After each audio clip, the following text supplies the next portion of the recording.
आज हम पढ़ेंगे प्रश्नावली 4.2। प्रश्नावली 4.2 में आपका प्रश्न पहला दिया है, निम्नलिखित प्रश्नों में दी गई शर्तों के समीकरण बनाइए। जो आपको प्रश्न दिया गया है उससे आपको क्या बनाना है, एक समीकरण बनाना है।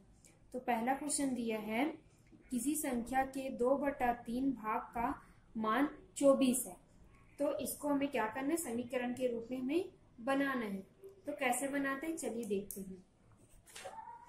किसी संख्या के 2/3 भाग को, तो पहले वो संख्या को मानना पड़ेगा। तो माना वह संख्या क्या है, x है।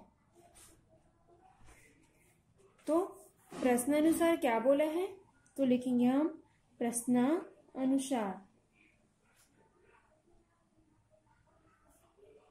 प्रश्नानुसार क्या बोले, किसी संख्या मतलब किसी संख्या मतलब x संख्या के 2/3 भाग का मान 24 है। तो 2/3 x का मान कितना है, 24 है। ये हुआ, तो ये क्या बन गया, इसका समीकरण बन गया। ऐसे ही हमें और बनाना, जैसे कि दूसरा प्रश्न दिया है, पिता की उम्र पुत्र की उम्र की 2 गुनी है तथा दोनों की उम्र का योग 51 है। तो हमें दोनों का मतलब इसको भी हमें क्या करना है, इसी तरह समीकरण के रूप में बनाना है। तो चलिए दूसरा देखते हैं कैसे बनेगा। दिया है आपको, पिता की उम्र पुत्र की उम्र की दुगनी है। तो यहां पे हम लिखेंगे, माना पुत्र की उम्र x है। क्या है, x है। तो पिता की उम्र, तो पिता की उम्र क्या बोला है प्रश्न में, पिता की उम्र पुत्र की उम्र की दुगुनी है। पुत्र की उम्र से पिता की उम्र कितनी है, 2 गुनी है। तो 2x ले लेंगे। फिर क्या बोला है, दोनों की उम्र का योग 51 है। तो दोनों की उम्र का योग 51, तो 2x धन x बराबर 51। ये बन गया समीकरण के रूप में। इसी प्रकार से हमको और जो दिए हैं, किसी संख्या का 1/10 भाग का मान 2500 रुपए है। इसको भी हमें वैसे ही बनाना है। किसी संख्या मतलब उसको x मान लेंगे, उसका 1/10। ये प्रश्न पहला की तरह बनेगा आपका। चौथा दिया है आपका, लगातार 2 संख्याओं का योग 15 है। तो 2 संख्याएं मान लेंगे, उसका योग कितना है, 15 है। ये ऐसे बनाना है। प्रश्न पांचवा दिया है, किसी परिमेय संख्या का हर अंश से 5 अधिक है एवं परिमेय संख्या 19/24 है। तो इसको बनाना मतलब किस संख्या, तो किस संख्या मतलब क्या मान लेंगे, x मान लेंगे। उसका अंश 5 अधिक है, तो अंश में उसके क्या जोड़ देंगे, धन 5 कर देंगे। एवं उसकी परिमेय संख्या, जो उसकी परिमेय संख्या वो कितना है, तो बराबर करके 19/24 लिख लेंगे। फिर ये आपका समीकरण बन जाएगा। प्रश्न दूसरा देखते हैं क्या दिया है, किसी संख्या के 7 गुने में 3 जोड़ने से उसका मान 31 हो जाता है, संख्या ज्ञात कीजिए। तो चलिए देखते हैं कैसा बनेगा। प्रश्न दूसरा हल। तो आपका देखिए संख्या, तो माना वह संख्या क्या है, x है। x है। फिर क्या बोला है, 7 गुने में 3 जोड़ने से उसका मान 31 होता है। तो इसमें माना हुआ संख्या है, उसमें 7 गुना जोड़ेंगे। तो हम लिखेंगे प्रश्नानुसार, प्रश्न के अनुसार। तो 7 गुने बोले तो यहाँ पे हो जाएगा 7x।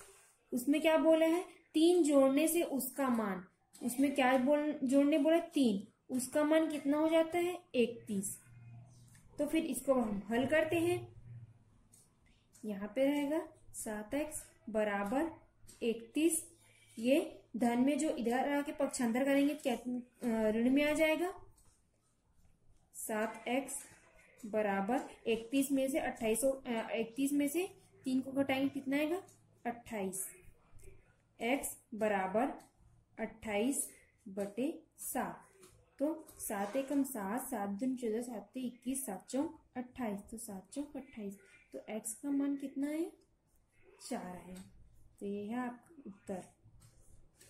तो वह संख्या क्या होगी, तो वह संख्या 4 होगी। यह है आपका प्रश्न दूसरा। प्रश्न तीसरा देखते हैं। राम और श्याम में 300 रुपए को इस प्रकार बांटिए कि राम को श्याम को मिले रुपये के 3 गुने से 100 रुपए कम हो। राम और श्याम को 300 रुपए मिले हैं और उसको इस प्रकार हमें बांटना है कि राम को जो पैसा मिला है वो श्याम को मिले पैसे के 3 गुने से 100 रुपए क्या हो कम हो। तो चलिए देखते हैं ये कैसे बनेगा।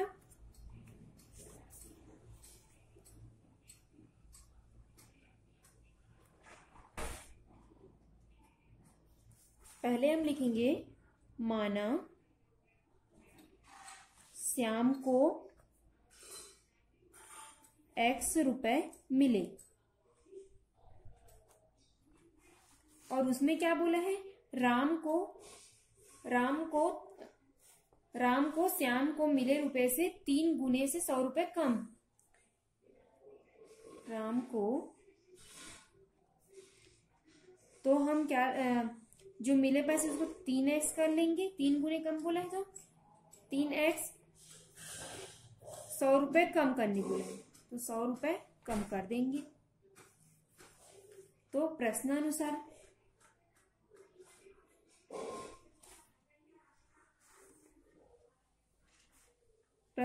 बोला है फिर 300 रुपए को इस प्रकार बांटे कि राम को श्याम से मिले रुपए का कितना 3 गुने से 100 रुपए कम मिले। तो 3 गुने कम मिले तो x धन 3x हो जाएगा ऋण 100 बराबर कितने रुपए थे टोटल 300 रुपए थी।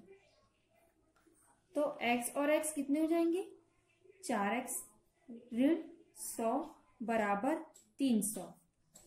4x 300 इधर 100 को इधर पक्षांतर करेंगे धन 100 तो 4x बराबर 400। x बराबर 400/4, 4 एकम 4, 4 धाम 40 और ये 0 0। x बराबर 100, x बराबर 100 है।